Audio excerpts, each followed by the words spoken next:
Assalamualaikum warahmatullahi wabarakatuh. Di video ini saya akan menjelaskan tentang sejarah pendidikan masa purba.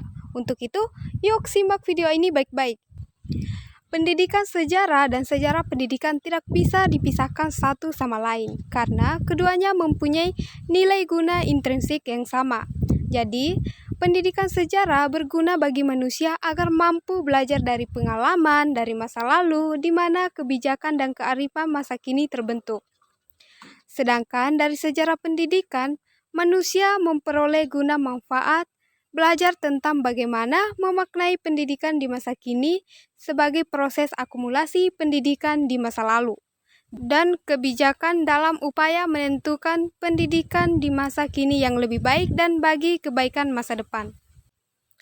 Sejarah pendidikan masa purba ini memiliki 4 tempat masa kuno, di antaranya yaitu Mesir kuno, India kuno, Tiongkok kuno, dan Arab kuno beragama Islam. Pertama, kita bahas mengenai Mesir kuno. Mesir kuno ini telah mengenal peradaban tinggi. Tanahnya didiami oleh rakyat yang cerdas dan tahu akan harga diri. Penduduknya terdiri atas beberapa golongan yang masing-masing mempunyai kehidupan sendiri-sendiri atau pembagian kasta. Kasta yang paling berkuasa ialah kasta Brahmana. Agamanya adalah agama politeisme atau menyembah banyak dewa. Dewanya adalah Ra atau matahari, yang dipuja sebagai sumber dari segala kehidupan. Adapun ciri-ciri dan tujuan pendidikan pada masa Mesir kuno, di antaranya yaitu 1.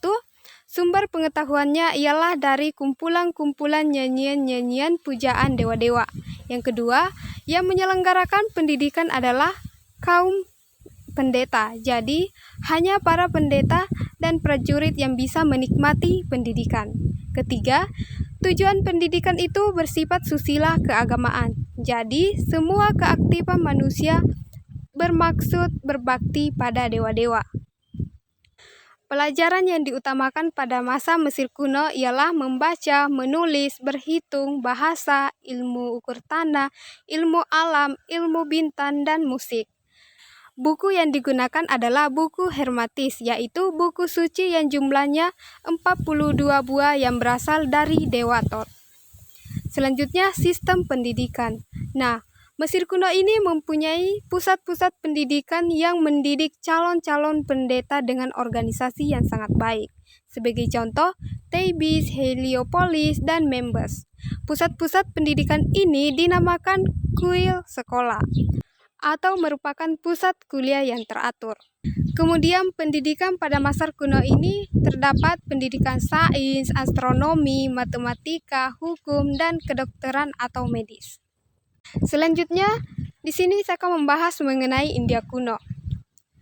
Kehidupan orang India tidak ditentukan dengan kepercayaan rakyatnya terhadap dewa, namun sangat bergantung pada kelas sosial yang disebut dengan kasta. Terdapat 4 kasta yang terbagi di setiap rakyat India kuno. Yang pertama adalah kasta Brahmana, yaitu kaum pendeta yang kaya akan pengetahuan. Bagi kaum Brahmana yang bisa menguasai hidup dan pendidikan hanyalah mereka yang mempunyai pengetahuan. Kasta kedua adalah kasta ksatria, yakni terdiri dari kaum bangsawan dan prajurit. Mereka mendapat pengajaran menulis, membaca, berhitung, dan ditambah dengan ilmu siasat peran. Mereka adalah kasta tertinggi kedua setelah kasta Brahmana. Kasta ketiga adalah Waisya, yaitu kaum yang terdiri dari kaum tukang, dagang, dan petani. Jadi, petani ini mendapat penghormatan karena mereka berjasa bagi umat manusia karena mereka menyediakan makanan baginya. Keempat adalah kasta Sudra. Nah, kasta ini adalah kasta yang dianggap paling rendah. Mereka dianggap sebagai manusia yang hina dan hanya bisa melakukan pekerjaan sebagai budak saja.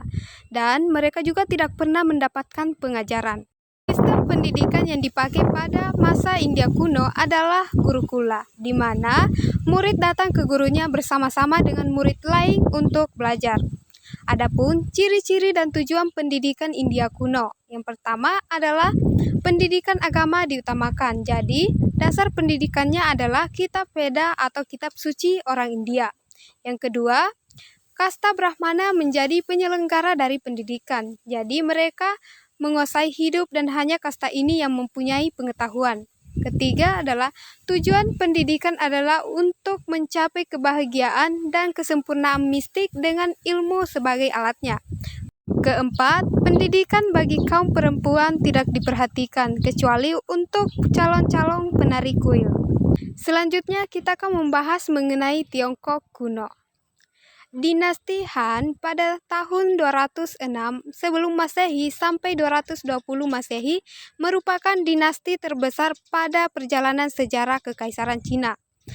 Pada masa ini banyak literatur yang dikumpulkan dan diperbaiki kembali. Hal ini disebabkan karena pada masa pemerintahan sebelum ajaran-ajaran Konghucu diberantas habis. Ciri-ciri dan tujuan pendidikan Tiongkok kuno.